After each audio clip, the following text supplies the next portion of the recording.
Hello and welcome back to Wildlife Hotel. I'm Eric. And I'm Geoffrey. And it's AAPI month. That's Asian American and Pacific Islander for all you acronym-averse people out there. And in honor of AAPI month, we went to Angel Island not only to appreciate the magnificent beauty that this island has to offer, but to learn a little bit more about Angel Island and its impact on AAPI culture and history. And spoiler alert, it's not all good stuff. Dare we say most of it is pretty bad. The story of the island begins over 3,000 years ago when the local Miwok tribe used the island for fishing and hunting. They'd cross what is known as the San Francisco Bay in boats made of reed, carrying as many as 8 to 10 people across at a time. They had temporary camps all over the island, including the future site of the Angel Island Immigration Center. The Miwok were here for thousands of years, and overall, it was a pretty peaceful time. By the 1500s, European explorers started to make their way out to Coast Miwok, and by the 1700s, the Spanish missions showed up. The Spanish forced many of the Miwoks into servitude and had a significant impact on the local diet, resulting in the deaths of many of the Miwok natives. The Miwoks encountered several other European cultures throughout their history, and every one of them treated them a little bit differently, but none made quite so much of an impact as the Spanish. Later during the American Civil War, the U.S. Army grew concerned with Confederate naval attacks coming from the west. In 1863, they established Fort Reynolds on Angel Island and constructed several artillery batteries to defend San Francisco. In the latter half of the century, they designated the entire island Fort McDowell, with continued use into World War I. During this time, they expanded the military base, including the quarantine station, more forts, and in 1910, the immigration station. From 1910 to 1940, hundreds of thousands of immigrants were processed in the Angel Island Immigration Station. This station served as the entry point, or maybe more accurately, the barrier for immigrants from non-Western countries. Immigrants primarily came from China, but there were some from Japan and other Asian countries, as well as people from South America and even Polish and Russian Jews. The Angel Island Immigration Station was erected with the express purpose of controlling Chinese entry into the United States, with the primary functions of inspecting, disinfecting, and detaining Asian migrants. Their methods were often described as brutal, humiliating, and indecent, and despite their original focus on the Chinese, all Asian immigrants were subject to investigation. On top of a general health check, they were screened for parasitic infection, and everyone found to be sick was sent to the island's hospital or quarantine station. Sick or not, most, if not all, Asian immigrants were held in the detention center while they were getting processed, and the estimated timeline was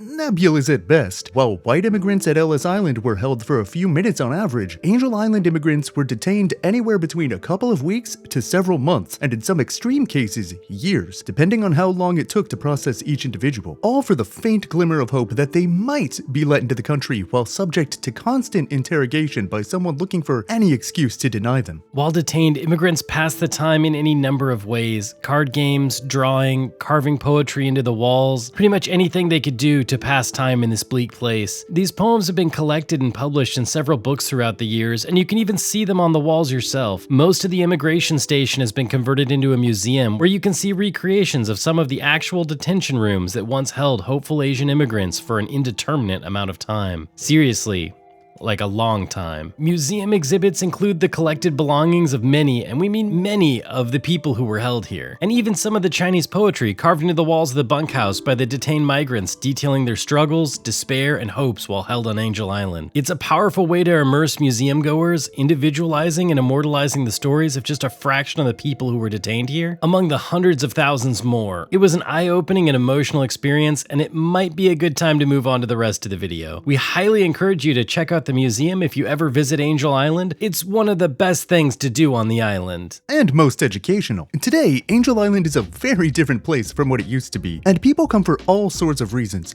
Biking, hiking, surfing, photography, history, working, living, some combination of the above. You could spend all day here, even more depending on what you want to get out of it. A short ferry ride across the San Francisco Bay takes you to a quiet, picturesque island and a beautiful hiking getaway. Tickets are $15.50 US for adults, but you can get across for a lower price with a Clipper card. We'll leave a link down below with more information. Walking through Angel Island is like taking a trip to the past through an open-air museum of sorts. Remnants of the island's history are scattered throughout, ranging from crumbling ruins to abandoned buildings, and at the same time, you'll find plenty of fully functional, fully maintained buildings and even employee housing on the same street as a crumbling military establishment. Since much of Angel Island is a mountain, there are hiking trails in just about every direction, and just about all of them lead to some of the most beautiful beautiful views of San Francisco Bay and the surrounding cities that you can find. These trails aren't the most strenuous you'll ever find, but they also aren't the easiest in the world. On top of that, it felt like no matter where we were on the island, we found ourselves on a hill. Uphill, downhill, hills everywhere. So be sure to bring good shoes, plenty of water, and even a snack just in case. Finally, keep in mind that the ferry service does in fact stop running after a set time each day. Times can vary based on the day, the season, and even the weather, so be sure to check operation times the day of to make sure you don't end up running back to the dock from the other side of the island like we did. Let's just say we got our exercise for the day and then some. Thank you so much for joining us for AAPI month. We hope that however you celebrate it, you have an amazing time and a wonderful adventure. If you're interested in more of our videos, check out this playlist. We spent 26 days in Japan and we filmed a lot while we were there. We're still sorting through all the footage, but if you want to stay up to date, you could always subscribe. And until next time, Have an adventure.